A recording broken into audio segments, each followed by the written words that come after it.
नमस्कार। अब हम समझेंगे कि जो बिजनेस स्ट्रक्चर है स्टार्टअप के लिए वो कितने तरह का हो सकता है, उनकी क्या अच्छाइयाँ क्या बुराइयां हैं। शायद वो आपको हेल्प कर पाएंगे कि आप चूज कर पाएं कि किस बिजनेस स्ट्रक्चर को आप चूज करना चाहते हैं for incorporation of your startup, यानी कि आप अपना स्टार्टअप किस कैटेगरी में आप रजिस्टर कर सकते हैं। तो हमारे पास पॉइंटर्स थे: sole proprietorship firm, then partnership, limited liability partnership and a private company, OPC, 1 person company.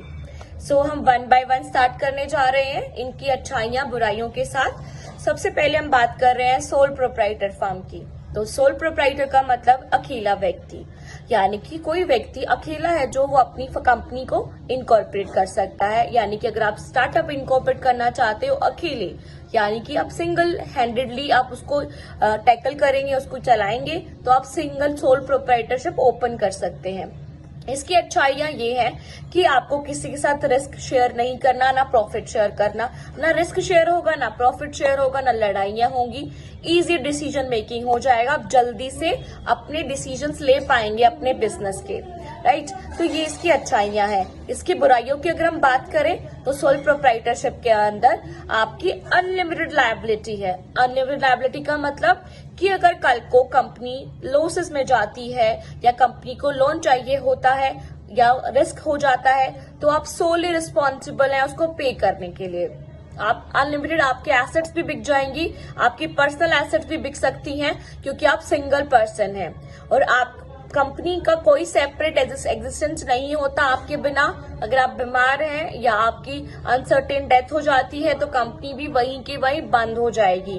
Company long run में सरवाइव नहीं कर पाएगी। इसके बहुत इजी टू ओपन है, यानी कि आप आसानी से सोल प्रोप्राइटरशिप को ओपन कर सकते हो और आसानी से उसको बंद भी कर सकते हो। इतनी लीगल फॉर्मेलिटीज की जरूरत नहीं पड़ती सोल प्रोप्राइटर में। देन अगर हम बात करें अपनी पार्टनरशिप फर्म की, पार्टनरशिप फर्म पार्टनरशिप एक्ट 1932 से डील करता है। इसमें भी इतना लीगल फॉर्मेलिटीज की जरूरत नहीं होती, लेकिन वही same procedure unlimited liability create करता है पार्टनर्स के ऊपर, यानी कि उनकी पर्सनल एसेट्स भी हार्म हो सकती हैं, उन पर्सनल एसेट्स भी बिक जाएंगी।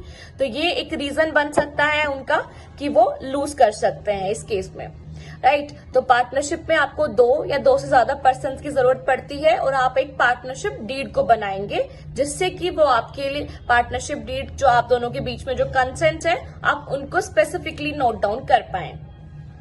अगर आपके बीच में फाइट हो जाती है, पार्टनरशिप ब्रेक हो जाती है, तो कंपनी भी बंद हो जाएगी। So it now again it depends on you कि आप विच कैटेगरी को आप चूज करना चाहोगे। देन हमारे पास थर्ड ऑप्शन था प्राइवेट कंपनी के बारे में। प्राइवेट कंपनी एक कंपनी जो आप इनकॉर्पोरेट करते हो अंडर द कंपनीज एक्ट 2013, यानी कि हमारे पास एक कंपनीज एक्ट 2013 है जिसके अकॉर्डिंग कंपनीज डील की जाती है, रेगुलेट की जाती है।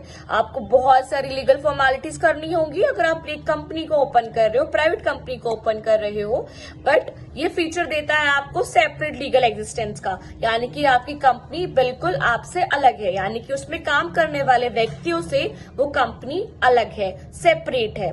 यानी कि कंपनी भी सर्वाइव कर जाएगी इवन दो उसकी जो पर्सन है उसके अंदर काम करने वाले व्यक्ति हैं वो उनकी फाइट हो जाती है, अनसर्टेन डेथ हो जाती है, फिर भी कंपनी सरवाइव करेगी।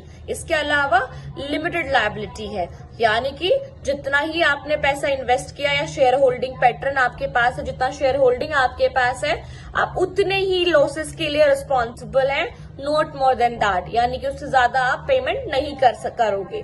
कंपनी रिस्पॉन्सिबल होती है, उसमें काम करने वाला व्यक्ति रिस्पॉन्सिबल नहीं होता।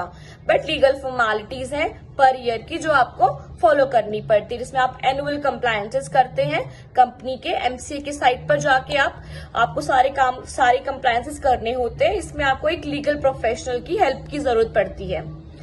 देन हमारे पास है limited liability partnership LLP act, ये 2008 में आया था। इसमें दोनों फीचर्स हैं, ये पार्टनरशिप का फीचर भी आपको देती है और आपके पास कंपनी का फीचर भी है। कंपनी के फीचर के अकॉर्डिंगली इट्स 2 पर्सन और मोर देन 2 पर्सन आप LLP को इनकॉर्पोरेट कर सकते हैं, लेकिन आपको देखना होगा कि आपके बीच में जो कंसेंट है वो उसकी पार्टनरशिप डीड में सब कुछ लिखा हो। इसके अलावा ये आपकी लिमिटेड लायबिलिटी प्रोवाइड करता है, यानी कि जितना आपने अमाउंट इन्वॉल्व किया होगा, जितनी पार्टनरशिप अमाउंट से आपने इन्वेस्टमेंट की होगी आप उतने के लिए ही लायबल हैं। और कंपनी सेपरेट है पार्टनर से, जो उसके अंदर काम करने वाले व्यक्ति हैं वो अपनी कंपनी से सेपरेट है। तो इसके अंदर दोनों फीचर्स हैं, पार्टनरशिप का फीचर भी है और इसके अंदर आपका कंपनी का फीचर भी है। देन हमारे पास 1% कंपनी है। ये एक ऑल्टरनेटिव है सोल प्रोप्राइटरशिप का, जिसके अंदर जो 1% कंपनी है स्टार्ट तो एक ही बंदा करता है, रन भी उसको एक ही पर्सन करता है, लेकिन वो रजिस्टर होता है एज अ ओपीसी। वो कंपनी के नाम के पीछे ओपीसी लगा सकता है, लेकिन उसको एक नॉमिनी करना होता है, जिसकी वजह से जो कंपनी है वो लॉन्ग रन में वर्क कर पाए, ताकि अगर वो कभी भी अनसर्टेन डेथ हो जाए या पर्सन बीमार हो जाए तो उसके बिहाफ पर जिस नॉमिनी को वो सेलेक्ट करता है at the time of incorporation, यानी कि जब वो इनकॉर्पोरेट कर रहा होता है अपनी कंपनी को, तब वो सेलेक्ट करता है उस नॉमिनी को, तो नॉमिनी ओवरटेक करता है उस कंपनी को एंड लॉन्ग रन में कंपनी को चलाता है। इससे बेनिफिट होता है कि कंपनी अचानक से बंद नहीं होती, जो उसके अंदर काम करने वाले एम्प्लॉई हैं वो उनको कोई भी हार्म नहीं होता। तो ये भी एक तरह का नई तरह की कैटेगरी है ओपीसी, जो 2013 में हमारी कंपनीज एक्ट ने डिफाइन की। तो ये हमारे पास बिजनेस स्ट्रक्चर्स हैं जिसमें से हम चूज कर सकते हैं, यानी कि आप चूज कर सकते हो कि किस तरीके से आप अपने स्टार्टअप को रजिस्टर करना चाहोगे। ये आपकी सुटेबिलिटी के ऊपर है।